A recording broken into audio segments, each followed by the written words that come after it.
Hello दोस्तों, मैं आपके लिए लेके आया हूँ एक बहुत ही इंटरेस्टिंग वाला टॉपिक। जो मतलब हमारे यहाँ चैनल के जो थोड़ा ज़्यादा काम संभाल रहे हैं, हर्ष कोष्टी, उन्होंने मेरे को ये टॉपिक दिया था कि सर इनके बारे में कोई खुल के बात नहीं कर रहा है या इनके लाइफ में से पॉजिटिविटी अपने को क्या लेनी चाहिए। तो मैं आप सबके लिए एक बहुत ही इंटरेस्टिंग ये वाला टॉपिक है जो महाभारत का शकुनी मामा, उसके बारे में आज मैं आपको कुछ बताने वाला हूँ कि क्या सीखना चाहिए उनकी लाइफ में से। तो बहुत सारे लोगों को ये मालूम नहीं है कि मामा शकुनी ने ये सारा मतलब खेल करवाया था। महाभारत का युद्ध था उनका, एक कारण ये भी था कि मामा शकुनी चाहते थे कि ये युद्ध हो। अगर वो समझाते युधिष्ठिर को कि ये युद्ध अपने को करना उचित नहीं है, या फिर शांति प्रस्ताव जो पांडवों की तरफ से जो लेके गए थे श्री कृष्ण जी, उनको मतलब एक बार हाँ बुलवा देते तो फिर ये युद्ध होता ही नहीं। मगर ये युद्ध करवाना था, किनको करवाना था? मामा शकुनी को। और मामा शकुनी ने युधिष्ठिर को रोका नहीं। तो इसके पीछे की स्टोरी ये थी कि उनको मतलब मामा शकुनी को के जो पिता है उनका देहांत हो गया था, जिनका रीजन था वो भीष्म पितामह थे। तो उन्होंने मतलब ये प्रण लिया था कि मैं कुरुवंश का नाश करवा के रहूंगा ऐसा। तो ये एक रीजन था। तो आप सोचो कि उनका प्रण कितना दृढ़ होगा, कितना मतलब उनका जो फेथ है, उनका अपने जो उन्होंने प्रतिज्ञा ली थी कि मैं कुरुवंश का नाश करवाऊंगा, उनके ऊपर जो उनका प्राण था वो कितना मजबूत था कि उन्होंने युद्ध करवाया। और युद्ध करवाया तो ऐसा युद्ध करवाया कि जहां पर वो कभी जीत ही नहीं सकते। उनको भी मालूम था, उनको भी श्री कृष्ण से डर लगता था। उनको भी मालूम था कि श्री कृष्ण जी ऐसे ही मतलब ऐसे इंसान है जिनके सामने मतलब बड़े बड़े ब्राह्मण हो, बड़े बड़े क्षत्रिय हो, या फिर खुद मतलब भीष्म पितामह जिनकी रिस्पेक्ट करते थे, कर्ण जिनके मतलब आदर करते थे, ऐसे मतलब इनके सामने शस्त्र उठाने से पहले कोई सोचेगा और उनसे कोई जीत नहीं सकता, उनको मालूम था।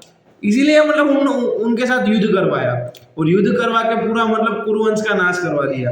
मतलब सिर्फ कुरुवंश का नाश नहीं हुआ, जो मतलब कभी भी युद्ध होता है तो नुकसान दोनों तरफ से होता है, तो नुकसान दोनों तरफ हुआ।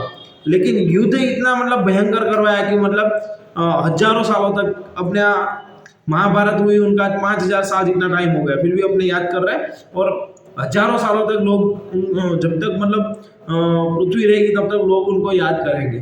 तो ऐसा युद्ध करवा के गए। इनका जो बोझ रोपा गया कौरव और पांडवों के बीच के अंदर, जो मतलब दुश्मनी का बोझ की नींव थी वो रखी थी मामा शकुनी ने।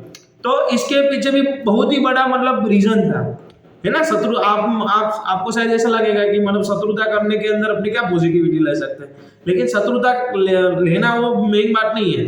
मेन बात ये शत्रुता करवाई तो उसके पीछे का मेन रीजन उनका ये था कि उनके पिता ने जो प्रण दिया था उनका मतलब पालन करने के लिए उन्होंने ये सारा खेल रचाया था। उनको मालूम था कि ये सारा खेल रचते रचते एक टाइम मेरे को भी अपना बलिदान देना पड़ेगा और एक टाइम ऐसा आएगा जब मतलब कुछ नहीं बचेगा, फिर भी उन्होंने ऐसा किया। तो बात मतलब ये है कि अगर हारना है तो इस तरह से हारना है कि मतलब सामने वाला जीत के भी कुछ ना जीत पाए, है ना। पांडव जीत गए लेकिन कुछ ना जीत पाए, धर्म की स्थापना हो गई लेकिन खुद का कुछ लाइफ का कुछ बचा नहीं। तो मतलब ऐसा होता है कि बहुत सारे लोग ऐसे होते हैं लाइफ के अंदर जो जीतना ही चाहते हैं, जिनको हारना पसंद नहीं है। तो मैं उनके लिए एक ही सलाह देना चाहता हूँ कि मतलब मामा शकुनी की लाइफ के अंदर से भी सीखना चाहिए। अगर हारो तो अपना अंतिम प्रयास करते करते हारो, अपना सब कुछ देते देते हारो। ऐसे हारो कि सामने वाले जो जीतने वाले हैं उनको जीतने का मजा ही फीका पड़ जाए। तो ये था जो मामा शकुनी का। बाकी डिटेल में अगर आपको चाहिए मामा शकुनी की लाइफ स्टाइल वगैरह तो आज तो मतलब महाभारत के बहुत ही सारे एपिसोड आ रहे हैं। अभी तो यूट्यूब पर भी भरा पड़ा है, तो आपको मालूम ही है वो सारा कुछ। लेकिन ये उनके लाइफ में से सीखना चाहिए, ये बोध है उनकी लाइफ का कि अगर आप हारो तो ऐसे हारो कि लोग मतलब जीतने वाला को जीतने का मजा ही उड़ जाए। और आप भले ही मतलब कंगाल हो जाओ, लेकिन आपको जीत सामने से आके ऐसा बोले कि मेरी मजबूरी थी, मेरे को वहां पे जाना पड़ा। तो ये था आज का ज्ञान जो मामा शकुनी में से लेना चाहिए। Thank you so much. Like कर दीजिए और सब्सक्राइब भी कर दीजिए।